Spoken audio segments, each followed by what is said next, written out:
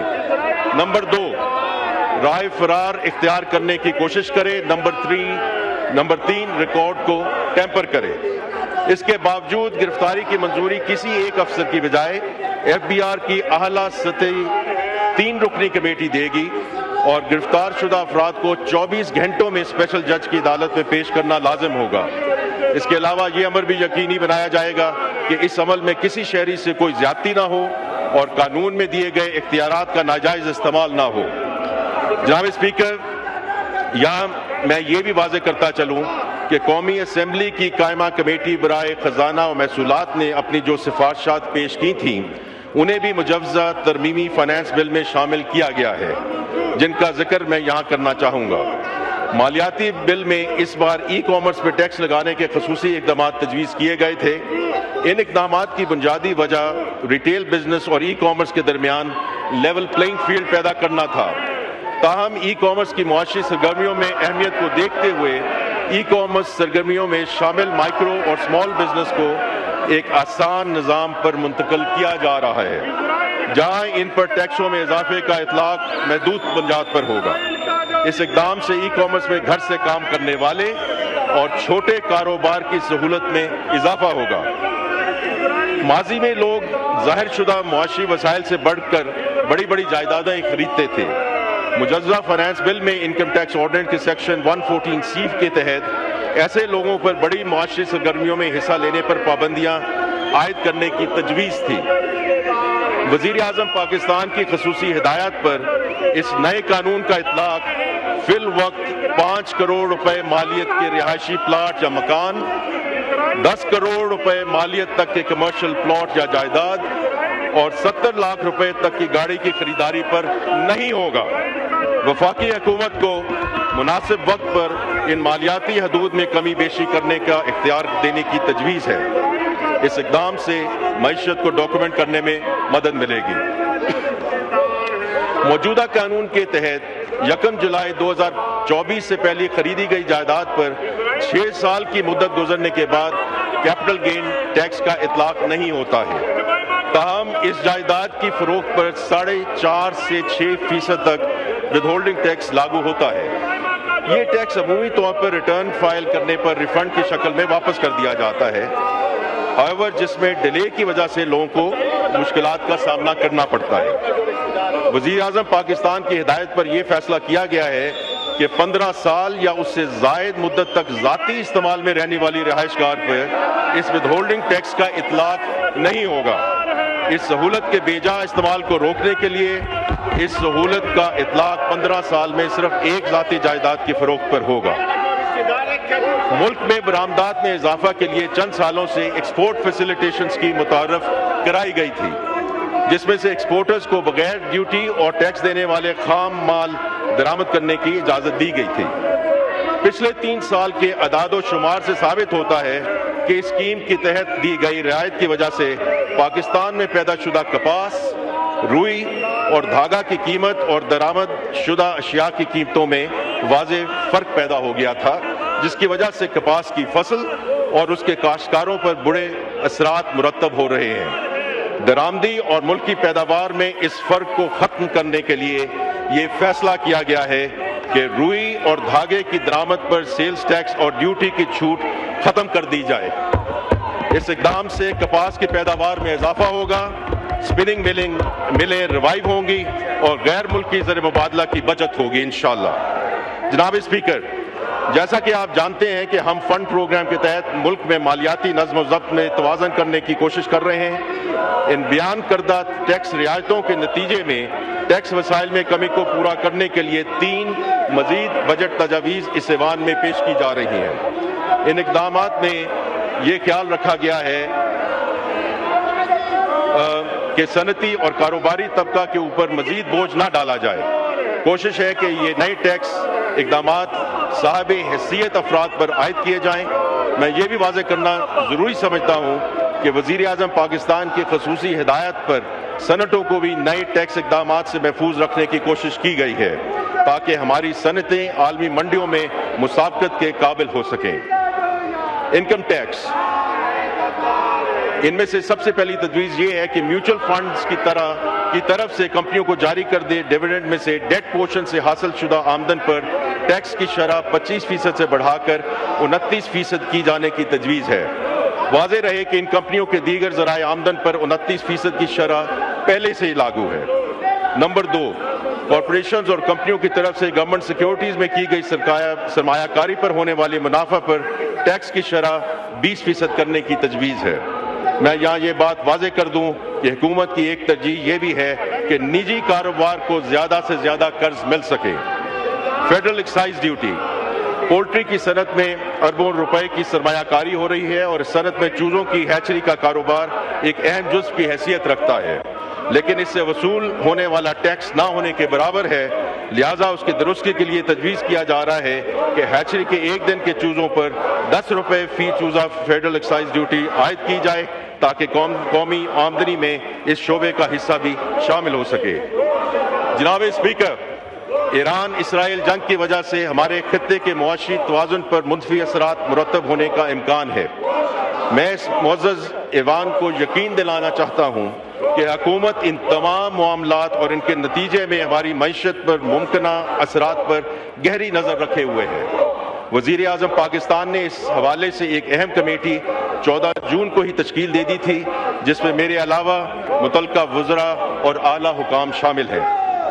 جناب اسپیکر، آخر میں ایک مرتبہ پھر وزیر اعظم، نائب وزیر اعظم، کابینہ کے ساتھیوں، وزیر مملکت برائے خزانہ، قومی اسمبلی اور سینٹ کی قائمہ کمیٹی برائے خزانہ کے اراکین اور تمام اراکین اسمبلی اور سینٹ کا تہہ دل سے شکر گزار ہوں جن کی جامع اور پرخلوص رہنمائی سے بجٹ کو بہتر بنانے میں مدد ملی۔